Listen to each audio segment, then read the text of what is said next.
Secretary of State Mike Pompeo gave Kim the CD during their talks. President Trump has called Kim Rocket Man several times, referring to his nation's nuclear program. The president is close to announcing his Supreme Court pick. Trump suggested yesterday that he will announce his nominee in a primetime event Monday night, but the White House has not confirmed a time. Trump's list is thought to contain 3 federal appeals court judges: Brett Kavanaugh, Raymond Ketledge, and Amy Coney Barrett. The vice president is showering ICE with compliments. You're on the front lines of enforcing America's laws and ensuring the vitality of this nation and the security of our people. Visiting the ICE headquarters in D.C. today, Pence called out Democratic critics who want to abolish ICE and said the Trump administration stands behind the agency 100%. A Thai Navy SEAL is dead after trying to rescue the trapped boys soccer team, according to officials in Thailand. The 12 boys and a coach have been trapped in a flooded cave system for nearly 2 weeks. Authorities are trying to figure out how to get them out of the cave because it could remain flooded for months. Tiger Woods and Phil Mickelson are set to compete in an 18-hole head-to-head showdown.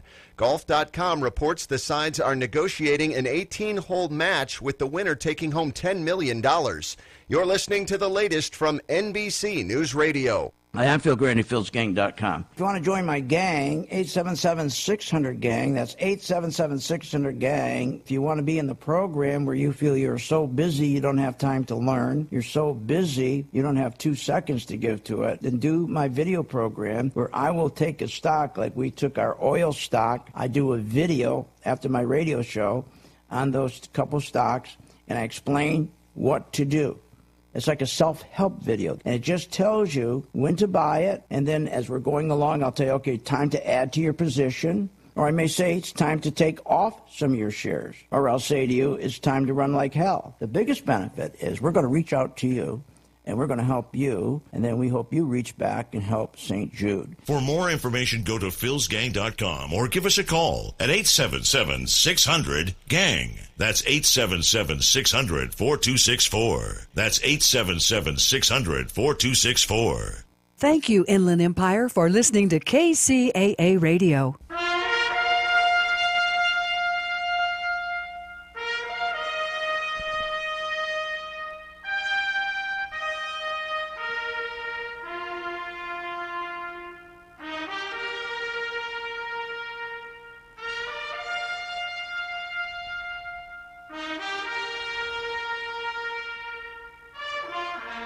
Good afternoon, ladies and gentlemen, at 3:06 on this Friday after the 4th of July, July 6th. Today we take time out to memorialize a friend, and on behalf of the KCAA radio staff and owner Fred Lundgren, we take this time to memorialize a friend, Ed Schultz, born January 1954, passed into peaceful rest yesterday, July 5th. Ed Schultz was on our radio station for a number of years, over 7 years. Lit up the airwaves in Fargo, Moorhead Market to begin with, before broadcasting nationally, and then right here on KCAA for over 7 years. Broadcaster and journalist Ed Schultz died in his sleep yesterday morning, July 5th, at the age of 64. At the time of his death, he was the news anchor of RT America. He was enjoying his vacation, and he was planning to return to work next Monday. Ed Schultz was a hard-working and dedicated broadcaster who was as plain-spoken as his Midwestern roots. He never pulled punches. Whether you agreed with him or not, his shows were important enough to make the time and make an appointment to listen. Ed's weekday broadcasts on KCAA began in May of 2007 and continued here until May of 2014, when his national radio show ended. As a political pundit, Ed Schultz was a strong supporter of unions, universal health care, and a living wage. He spoke out on a variety of other causes, including the opposition to the privatization of the United States Postal Service, and also his opposition to something called the TPP, which we all know as the Trans-Pacific Partnership. Ed's politics were unapologetically progressive. He supported Bernie Sanders for president in 2016 and this put him at odds with the establishment wing of some of the Democratic Party. In this upcoming segment of the Young Turks TV show, we'll take a pause to watch. The host, Yank Uger, pronounced Jenkins Uger, plays clips about Ed behind-the-scenes battle at MSNBC. Ed calls out the network for refusing to allow him to cover Bernie Sanders, a dispute which led to Ed's dismissal from MSNBC and ultimately to decline in his career. This segment lasts about 13 minutes. Will you join us now as we listen and watch? Ed Schultz is a well-known progressive talk show host. He had a radio show for a long time, and then he was on MSNBC. He was an anchor there for a long time. I would know. I filled in for Ed on a number of occasions. We worked together at MSNBC for some time. Ed was there, though, to be fair, much longer than I was. And he has left MSNBC. Now he's at RT. And he gets some criticism for being at RT because they say, well, you know, it's owned by the Russian government, so doesn't that mean that you're getting orders from them? Well, he was on the Jamie Weinstein show, and he wanted to address that. And in so doing, he revealed stunning facts, not just about MSNBC, but also about their particular disdain for Bernie Sanders and how they wouldn't cover him. But first, let's hear out him on his time at MSNBC. There was more oversight and more direction given to me on content at MSNBC than there ever has been here at RT. Many times I was told what to lead with on MSNBC. Many times I was told what I was not going to do, and I've got a story that, had I not been involved in it, I would have never believed it. And Phil Griffin, who I consider a friend to this day, was a watchdog, far more than anything I am exposed to here at RT America. Did he tell you what to say? Did he tell you an angle to take? Often. So now that is a great number of people who have left MSNBC and told a very similar story, including myself. Now, actually, in my case, Phil Griffin gave me general directions. They were awfully specific in telling me which direction to go in, where he said that outsiders are cool, they wear leather jackets, they ride motorcycles, but we're not outsiders, we're NBC, we're insiders. He told me that, which is stunning. He said, we're the establishment and you have to act like it. But he did not give me directions on specific stories. Ed here is saying, no. He would often give him directions on specific stories. It's much worse. But of course, both Ed and I, in different ways, chose not to stay at MSNBC because of that situation. And so it's a point I make often, not just about MSNBC, but about all of corporate media. You think they're not influenced, that there's no collusion there? Well, okay. I agree that Al Jazeera is owned by Qatar. Of course it is. BBC is owned by the British government, by the way. And, whenever you make that comparison, people go, oh, no. But that's Western, and that's good, and they're the good guys, and that's totally fine. And it is an interesting system, and I think the BBC does wonderful work. And from time to time, I think Al Jazeera does wonderful work. I also think that they are not going to cover Qatar honestly, and I get that bias exists. There's no question about that. Same with RT. There's been good folks who worked at RT and reported that they did not get any commands from the Russian government or otherwise. Do I trust RT's coverage of Russia? No, I do not. They are owned by the Russian government, so that stuff is relevant. But do you think that the giant corporations that own the major cable news channels don't also influence coverage on those channels? That they don't care about their profits. They don't care about the larger parent corporation and mergers that need to be approved by the government, net neutrality that they would like to end, and all the different business they have in front of the government, that they don't care about that. Those affect billions upon billions of dollars. Is it the conspiracy theory by the mainstream media that giant corporations, if they have a media arm, all of a sudden don't care about the profit motive, that they don't want to maximize profit, that out of the goodness of their heart, they do not influence the people on air, and that they do not select people on air ahead of time to make sure that they support the status quo. That's the conspiracy theory, that corporations do not care about their profits. That's a preposterous theory. And in practice, I have seen it, Ed Schultz has seen it, Phil Donahue has seen it, and so many other hosts have seen that, in fact, of course they care about their political interests and, most importantly, their business interests. And if you touch those, well, you're in a world of trouble. But this story gets even more interesting because in the case of Ed Schultz, apparently they told him not to cover Bernie Sanders in specific. So here's a stunning story about that. Did he tell you what to say? Did he tell you an angle to take? Often.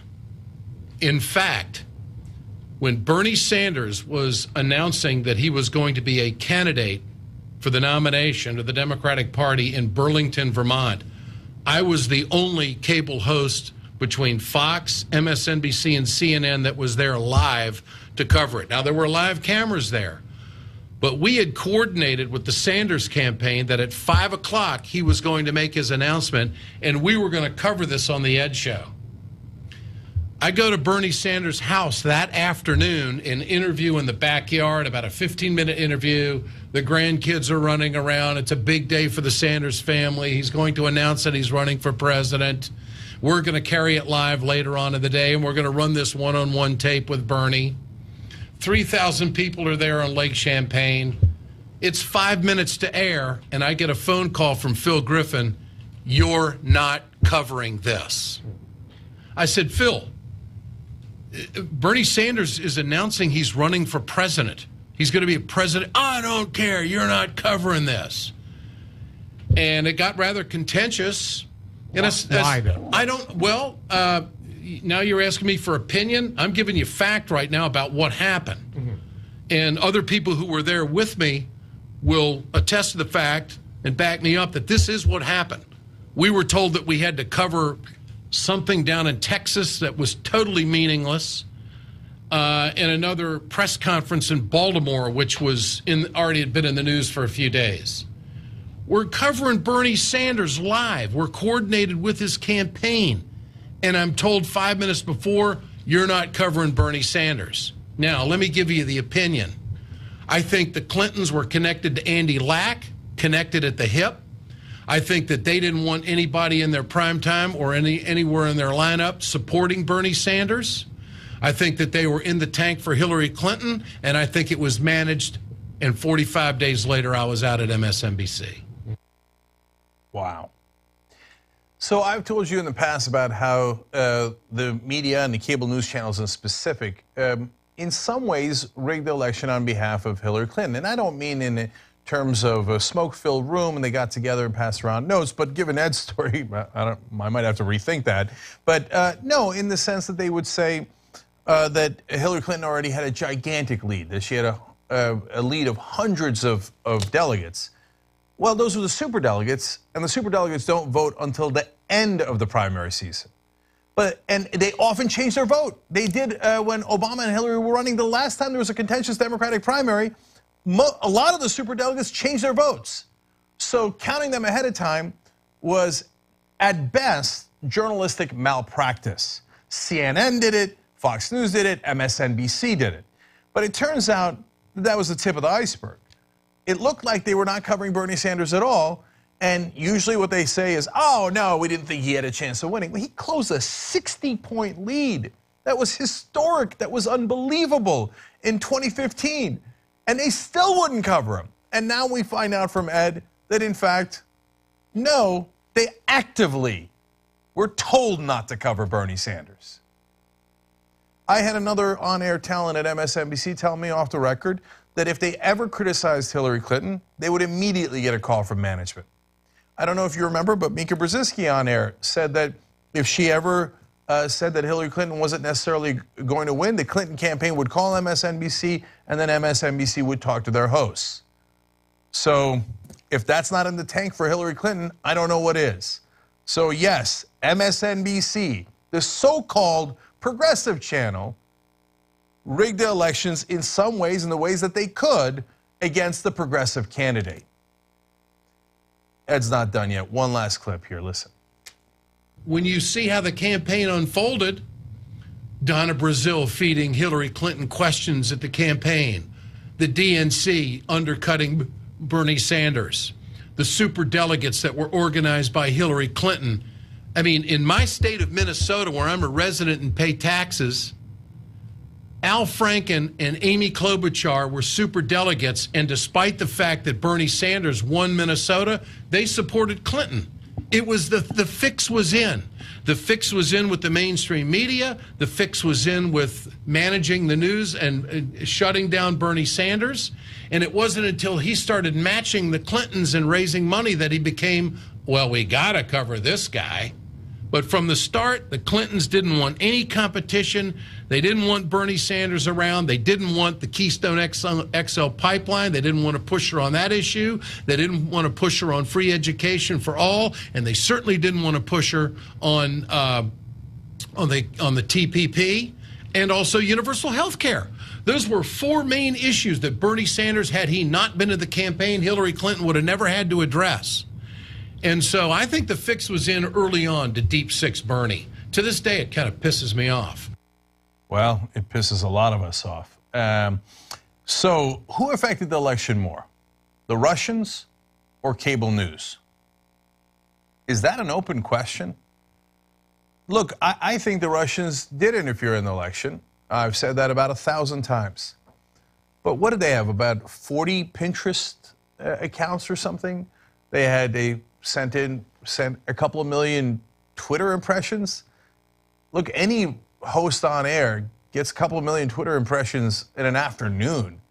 That's tiny compared to the billions of dollars of media coverage.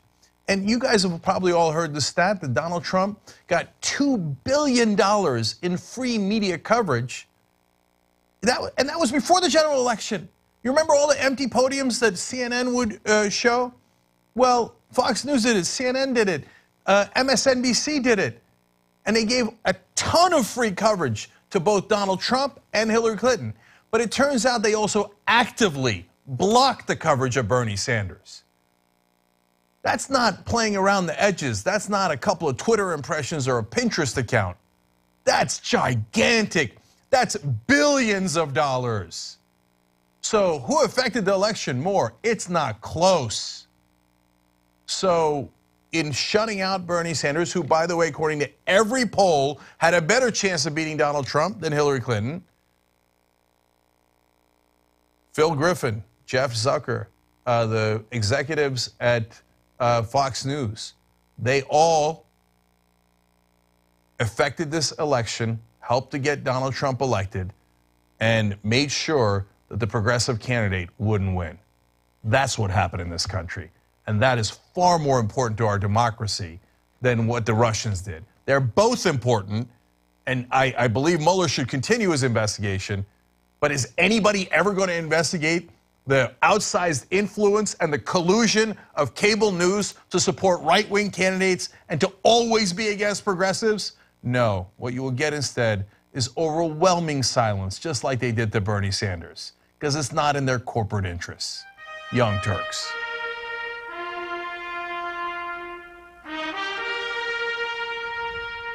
You've been listening to a segment of the Young Turks on the Young Turks cable network that featured a story about former MSNBC host Ed Schultz, who passed away in his sleep early yesterday morning, July 5th, at the age of 64. The feature you just heard was taped on April 19th, 2018. Ed's weekday radio show aired here on KCAA from April of 2007 to April of 2014. Ed Schultz championed the causes of the average American, strong supporter of unions, universal health, a living wage. He spoke out on a variety of other causes, including the opposition to the privatization of the United States Postal Service and his opposition to the TPP, or the Trans-Pacific Partnership. We're going to listen and watch some more about this. But first I want to say he will be missed. His commentary will be missed. The perspective, the lessening perspective of the progressive message will be missed, especially on an overcrowded cable news network with extremely right-wing candidates, where we sometimes see the right wing debating the middle right wing, or two Republicans debating each other now instead of a Democrat versus a Republican, or a progressive versus a moderate or conservative. Ed Schultz, from Fargo, North Dakota, to San Bernardino, Redlands, and now to heaven, born January 1954, passed into peaceful rest on July 5th. Let's watch this tribute from the RT cable network.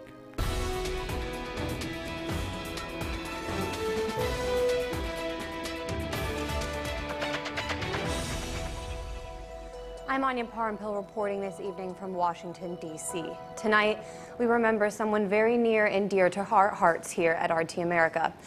Please join us in mourning the death of our esteemed colleague, Ed Schultz, host of The News with Ed. Ed passed away peacefully in his sleep at his home in Washington, D.C. earlier this morning. He was 64 years young. This news has shocked and devastated our office, and those of you who watch his show can only imagine Ed's constant energy and animated personality didn't only electrify the airwaves, but our newsroom as well.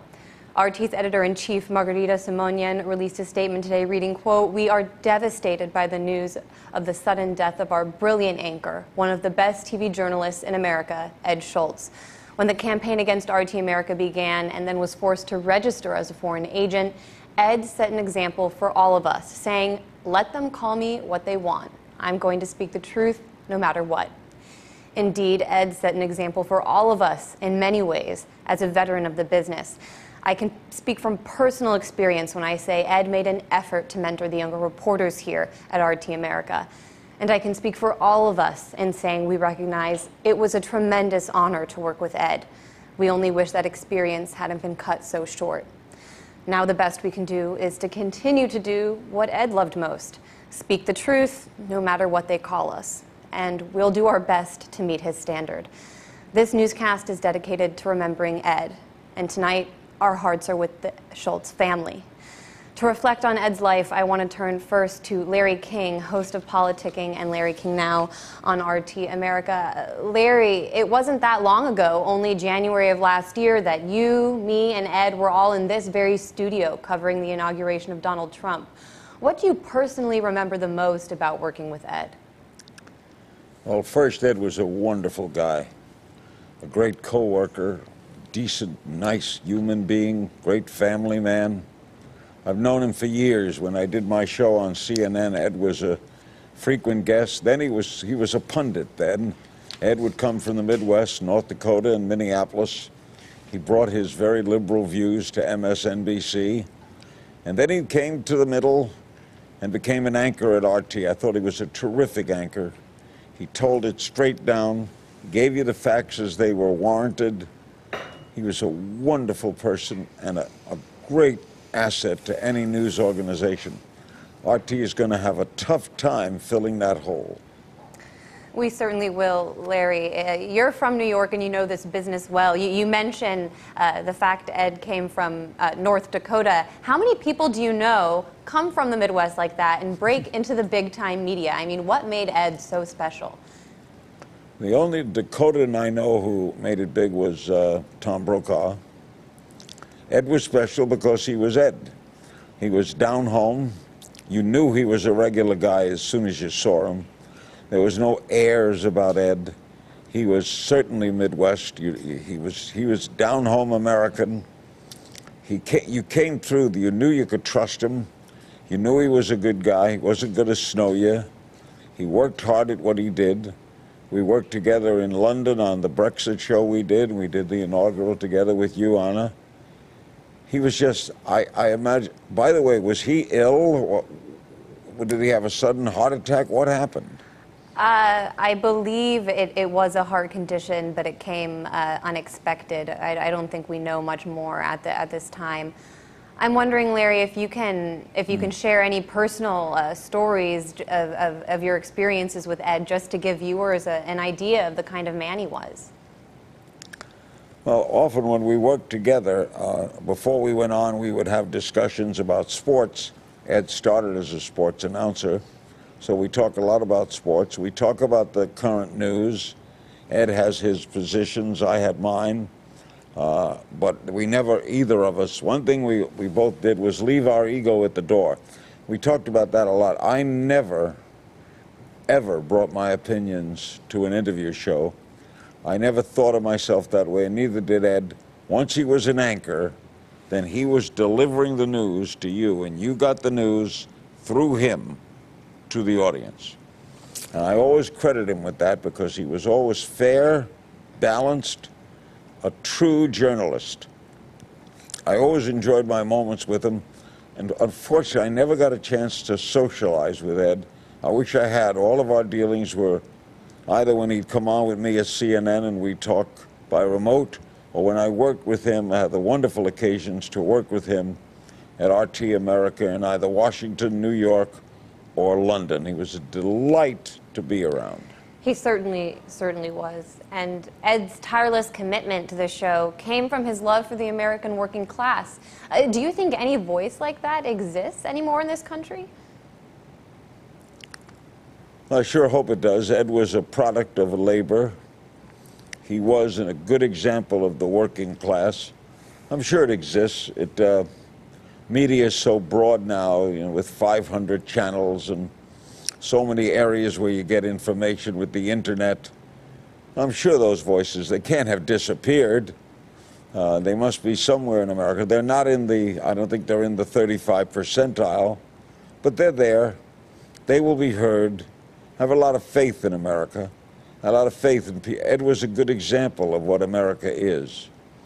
And I'm going to miss him terribly, and I'm sure there are voices out there that will echo Ed's. And as I'll repeat again, RT is going to have a tough time filling that hole. Anna, are you going to sit in for a while?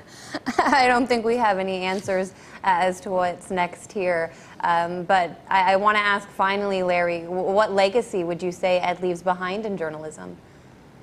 He leaves behind a legacy of honesty, direct reporting, great on camera, great journalist. He will be long remembered and long missed. All right. Thanks so much, Larry King, for joining us to remember our dear friend Ed Schultz. Thanks, Anna. He'll be missed. He will. We're turning now to Brent Jabor, a producer for the News with Ed. First of all, Brent, sorry, because I know you probably knew Ed better than anyone here. Working for him for, what, 9 years? Yeah. Give people an idea of what it was like to work with Ed on a daily basis. Ed, you see him on television and you say, that's got to be an act. It wasn't an act. He's a genuine person. He does everything that he believes in. And he knows specifically what he wanted. He knew, what was going to hit with people and how to also make that entertaining. He knowing that he couldn't just be a voice piece for working class Americans and things like that, but also he just was a genuine person. And sometimes I didn't agree with him. Sometimes other people didn't agree with him, but he was always willing to hear you out when you didn't agree with him. And I think that, especially when he was mostly a commentator with his MS days and his radio show where I started working with him, and a lot of people don't want to open up themselves like that, but Ed was willing. You could change his opinion, and he was, just as an overall boss, he was great. He was understanding. He didn't, he asked what he thought you could do, and he pushed you to do the things that you could do. He gave me confidence that I didn't have before I worked with him. Help viewers understand the kind of man Ed was. I mean, he was your friend. Give people an idea what it was like knowing him. He was very, very generous. He and his wife are basically, second parents to my wife and I. And I wanted to share this story because this is the man he is, and this is how he's always treated me. A couple years ago, we were in New York City, and we had dinner with some friends of ours that used to work with him. And one of them was recently engaged, and they kept asking me, when are you going to get engaged to your girlfriend who I'd been with for about 6 years at the time? And I was afraid. I said I didn't know how to go about it. I didn't know what to do. So the next day, we went out to go film something, and he's like, why don't you put the camera away? Let's go get some lunch. And we walked up to the Diamond District in New York, and he took me into a diamond store and said, why don't you get an engagement ring today? And I did. And, you know, I mean, if not for him, I mean, it would have happened. I love my wife very much. But if not for Ed Schultz, I wouldn't have taken that step in that time when I should have. Because, like I said, he gives you the confidence to do what you're capable of. And that's the kind of person he is. And, I mean, his wife and he have invited us into their home. You know, when I moved here to take this position at RT, after working with him for many years, I stayed with him for about a month while I was getting myself together, while I was finding my position. And that's the kind of person he was. He was a friend. And, you know, I remember New Year's Eve, 2016, he just texted me and said how proud he was of me. And that meant more. It meant more to me than anything. What drove Ed to do the news every day? I mean, he worked incredibly hard. I don't think people realize how much he was in here, how the hours he worked and what he put into doing the show. You know, he just cared. He cared about the issues that he was talking about. Healthcare for all, you know, labor unions and working class Americans, middle class Americans, poor Americans. He cared about those issues. You know, it would tear him up. It would make him upset when things weren't working out the way that they were. And he cared so much. I mean, he went to healthcare clinics in New Orleans, like while there was the fight for the Affordable Care Act. Nobody else was doing that. Ed Schultz was there. Ed Schultz was there with sick people who hadn't seen a doctor in 15, 20 years and found out they had serious, serious conditions. And he just cared. He was a genuine person. You worked with Ed in Fargo, I believe, and I just want you to give viewers an idea of how treasured he was in that community, and what are people telling you today now that they've heard this terrible news? Well, first of all, the outpouring of support for Ed has come from all over the nation, and that's amazing. And I think one of the things about Ed is that, yeah, he really made a name for himself in Fargo, and he was, you know, there was a time where if you were listening to the radio in North Dakota, about 45% of them were listening to Ed Schultz. I mean, that's how polarizing and how he brought people in to his program. And people didn't love what he was saying. I mean, it's a very conservative area, and he was a liberal talk show host. Let's not forget. But you know what? People loved listening to him because they knew he would listen to the other side, and they knew he was going to entertain them. He was a great, I mean, not just a newsman, but he was a great entertainer. And, I mean, you wouldn't believe today, since this news is broke, I mean, hundreds of people have reached out to me from all walks of life, just telling me about how much he meant to them and how he fought for the causes that they believed in. He was there for the working man. And how, you know, a lot of people you see on the news today, on all the networks, on here and things like that, Ed gave them a chance and then fought for them after that. And, you know, and said, hey, this is a guy we need to sign, or this is a person that we need to have on more because they're saying great things. And I mean, you could, his influence on news can be seen across all the major networks today. In the about 30 seconds we have left, how would you say Ed would want to be remembered? Just as believing or standing up for what he believed in, speaking truth to power, you know, giving a voice to people who didn't have a voice. I think those were all his catchphrases, something about voice for the voiceless. But that was him. I mean, and I think that's what he'll want to be remembered. And I hope, you know, you asked Larry if anybody can hold up that mantle for the working man and all that stuff. I hope somebody does, because they need it. And losing this is a big loss of a big advocate for labor and working class Americans. That's absolutely true. It's just a tragedy all around. Brent Jabor, producer for The News with Ed. Thanks so much. Thank you, Anya. And we're joined now by Mitch Caesar, the former state of Florida Democratic Party chair. He was a frequent guest on The News with Ed as well. Mitch, what was your reaction upon learning the news of the death of our friend Ed Schultz? Obviously shocked. I had spoken to Ed not too long ago. I think he was due to come back from his little vacation next week. It's a terrible loss. As Brent said, and And I appreciate Brent's comments. He knew him probably better than most, other than Ed's family. And of course, Larry King's very kind and precise comments. You know, Ed loved politics. I think that has to be remembered. He loved talking about it. He loved having a strong opinion on it.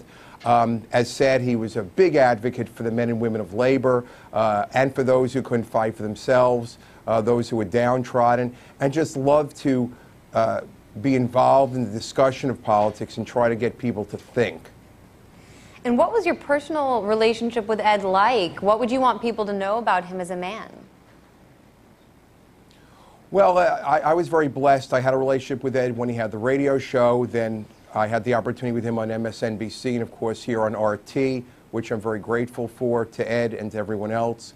The thing that I kept coming back to me this afternoon, which I'm so sad, frankly, is the relationship I had when he and his wife would go out with myself and my wife. And after an adult beverage or two, he and I would get very boisterous, talking about politics, laughing. We did that on a regular basis. And eventually the wives, as they would do, would turn to us and say, you know, both of you are crazy. And we'd laugh and go, yes, what's the point? We always had a great time together, the four of us. And I truly, truly will miss that forever. And what did you enjoy the most about being a guest on Ed's show? What made him a unique host? Well, a lot of times we would obviously agree. You know, Ed was a progressive, diehard, loved Bernie Sanders. Sometimes we'd agree, sometimes not. Sometimes he would challenge me on the air, which was fine. I enjoyed that too. Always with a little sparkle in his eye, as he did when he would challenge anybody to force a discussion and a clear, honest examination of the issues. It was always fun being on with Ed. It was never work.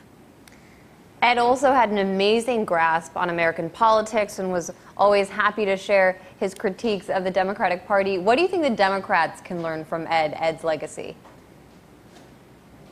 I think it's something we need to continue to learn that we haven't fully learned, and Ed and I have talked about this, that there are people there who are hurting, whether it's in the Midwest or anywhere else.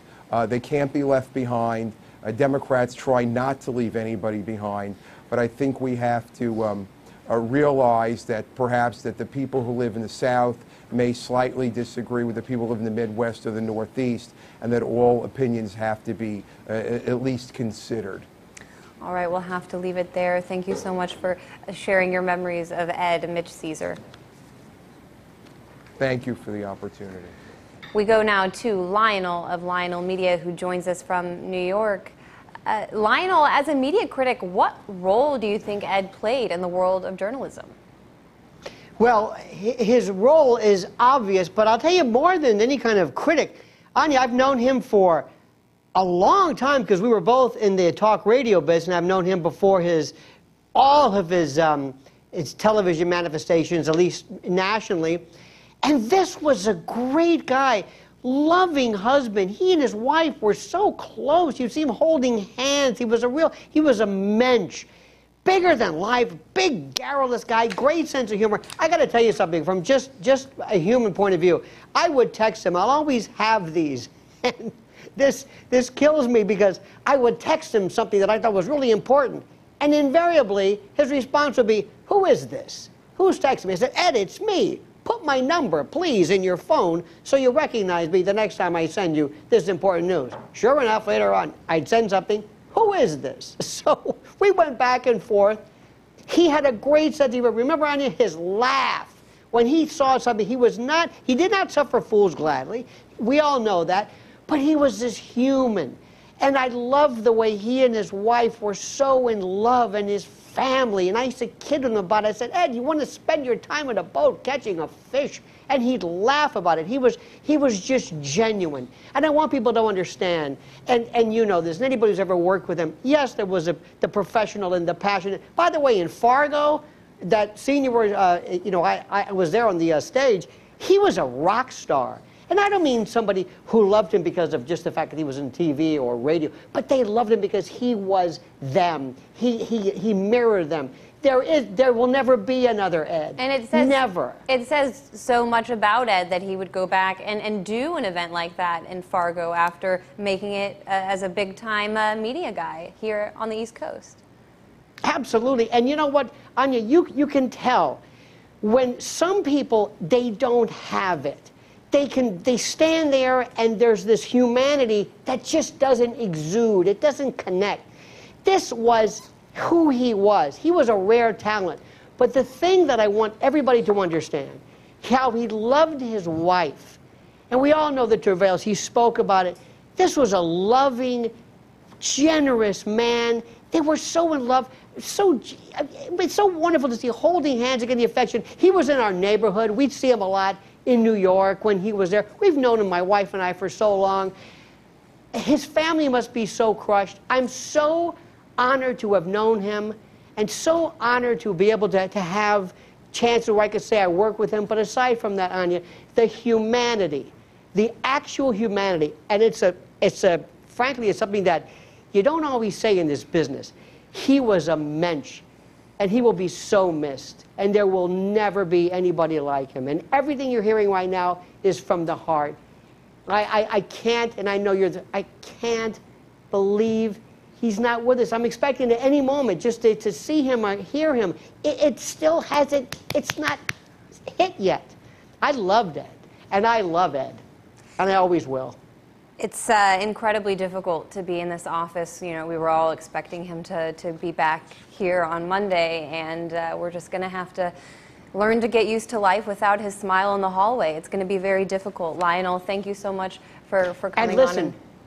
Thank you. This coverage, I know it's very difficult.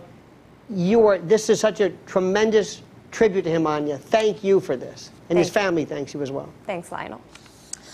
Thank you.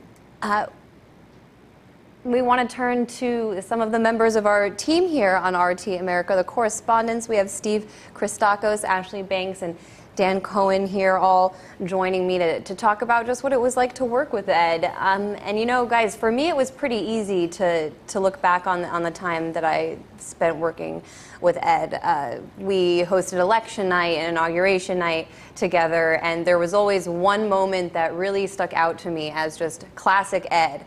And that was after it was realized Trump was going to be the next president of the United States. At the Javits Center in New York City, the Clinton campaign trotted out John Podesta instead of having Hillary come out and give some sort of concession speech. And after that happened, Ed launched into a totally off-the-cuff rant. And I just wanted to play it for viewers because I think it really captured the spirit of Ed. Hillary Clinton will not talk tonight. She may talk tomorrow. But that's it from the Clinton campaign tonight. You get a big thank you from John Podesta for hanging in there, and he's reminding us that she's always been with us. This is unparalleled in American politics. Now, get this. This is the same campaign that was questioning Donald Trump as to how he would handle the outcome of the election. And Hillary Clinton is playing right into the narrative of Donald Trump. She's tired, low energy, going to bed. It's 2 o'clock in the morning. Her supporters are up, but she won't speak.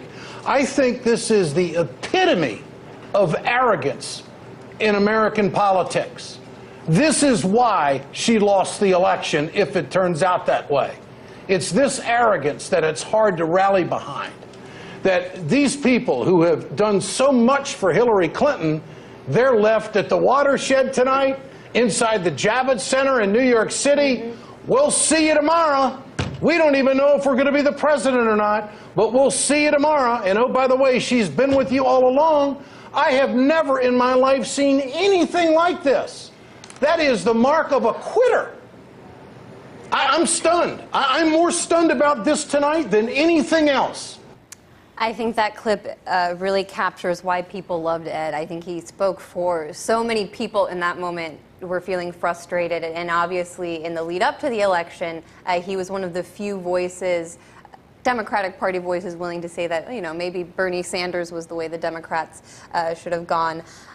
Ashley, I want to start with you. What do you want viewers to know about your time working with Ed? Well, besides what we've mentioned earlier, Ed was a great journalist. But besides that, he was a great man, and I think we can all agree to that when it comes to his character. I remember there was a time, it took place a couple of years ago, I was new to the station, and I was sent to cover protests in Charlotte, North Carolina, where unfortunately an African-American man was shot and killed by an officer.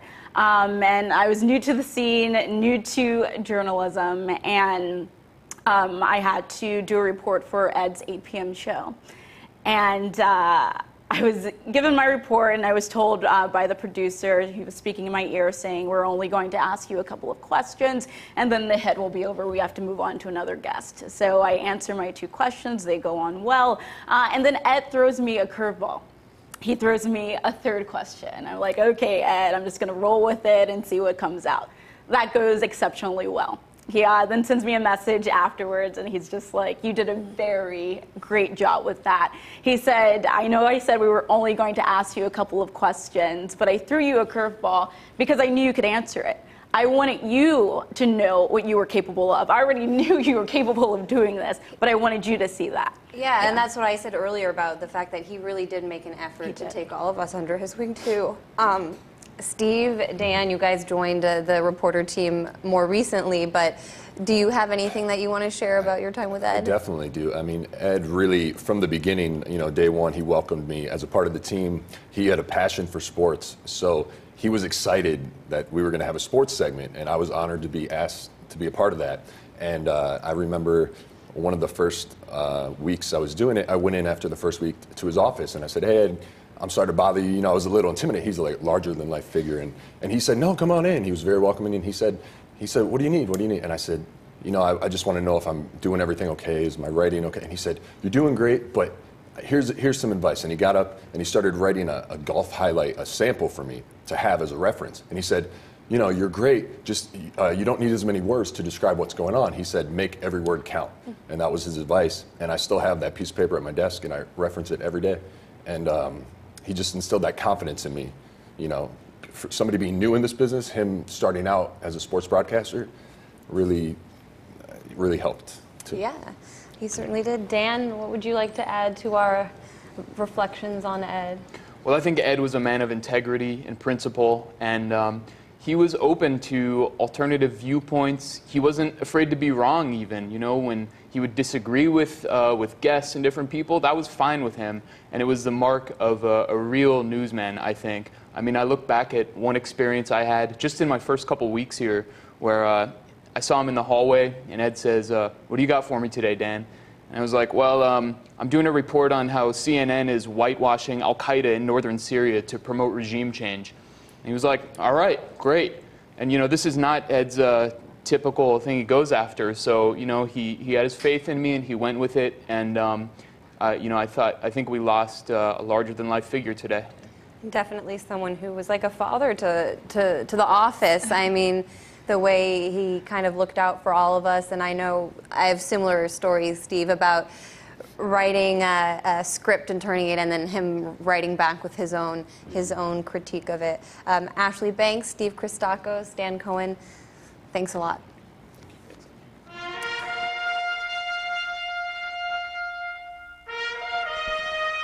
You've been listening to a memorial tribute here on KCAA, 1050 AM, 106.5 FM, and 102.3 FM, tributing and remembering Ed Schultz, who was a broadcaster here on this station from April of 2007, April of 2007 to April of 2014. I'm Mark Westwood, General Manager of KCAA.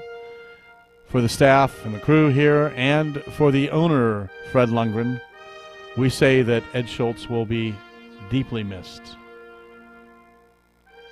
As we listen to the rest of the fanfare for the common man, a fitting musical piece. For Ed Schultz was a broadcaster and a reporter of the people, for the causes of the people, be it minimum wage, universal health, privatization of non-privatization of the U.S. Postal Service, defending that great service, or opposition to the TPP, Ed Schultz was always there. And for that, he will always be remembered in the hallowed halls of KCAA.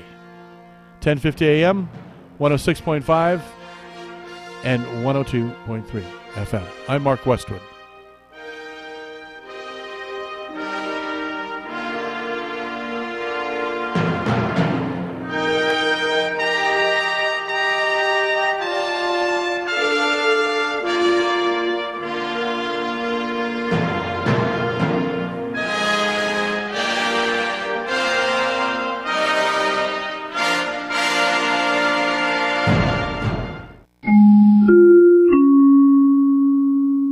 This is KCAA.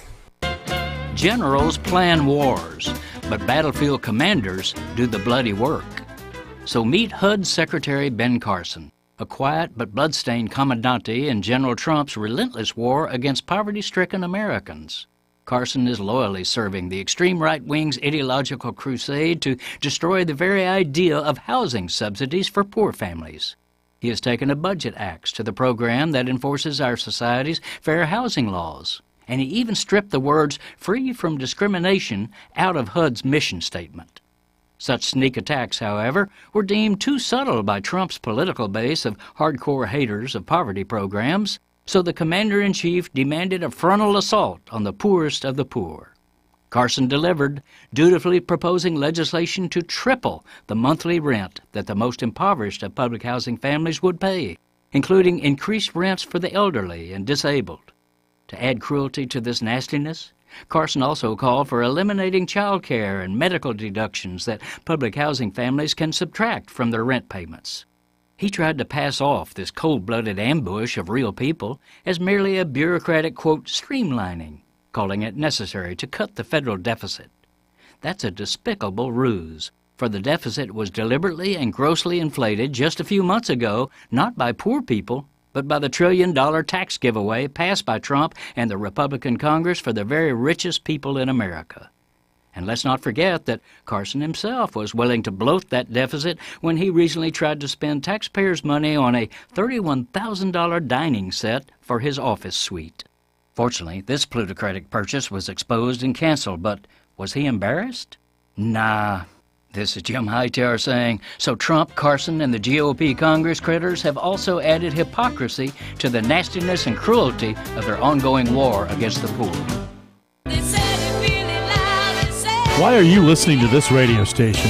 Why? When you can host your own radio show. You're listening and you think you can do better? You have a message or a product you want everyone to know about. Host your own radio show. Team up with the area's best radio professionals and let them make you sound like you should be on NBC. KCAA NBC Radio, that is. KCAA produces more than 50 local programs each week on subjects ranging from business and sports to political talk, vegan diets, or even marijuana-related issues. We don't just broadcast on the radio, we broadcast to the world. Online, on TV, on social media, on Facebook. You'll be all over. Imagine what your friends will say. And KCAA reaches over 5 million people on 3 radio stations. Join the staff on 1050 AM, 102.3 FM, and 106.5 FM. NBC Radio. Jump on the KCAA Express. Call 909-793-1065. That's 909-793-1065. And get ready to transmit.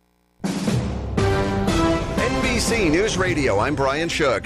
The Justice Department is asking a federal judge for more time as they race to reunite about 3,000 migrant children with their parents.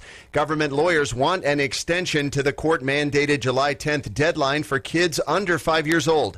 They also want to push the July 26th deadline for all other children who've been affected by a separation policy. The president is getting closer to making a decision on his pick for the next Supreme Court justice. Yesterday, Trump suggested he will reveal his nominee in a primetime event Monday night, but the White House has not confirmed a time.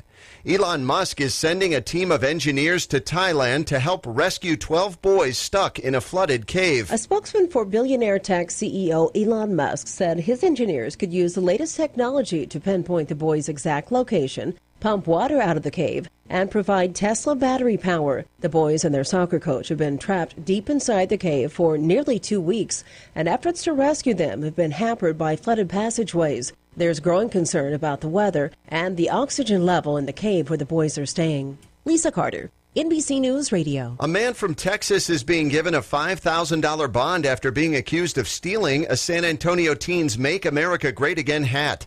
Police say Kino Jimenez is charged with theft after grabbing the 16-year-old's hat, swearing at him, and throwing a drink in his face.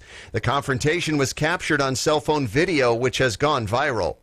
Meteorologist Robbie Berg at the National Hurricane Center said while it's currently a Category 1 storm in the central Atlantic Ocean, it's now packing 80-mile-per-hour maximum sustained winds. It'll continue to strengthen in the next couple of days, possibly reaching the Lesser Antilles as a hurricane. For that reason, it's possible that we may have hurricane watches up for some of those islands by later tonight. Berg warns that it's too soon to discard any impact to South Florida.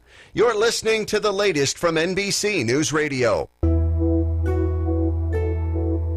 From the Bureau of Economic Geology, this is Earth Date.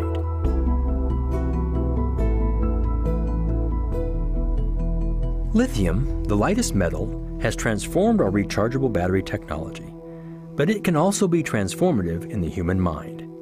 Its powers were recognized by early cultures, from the Greeks to Native Americans, and for decades it has been used as a pharmaceutical drug. Lithium is highly reactive.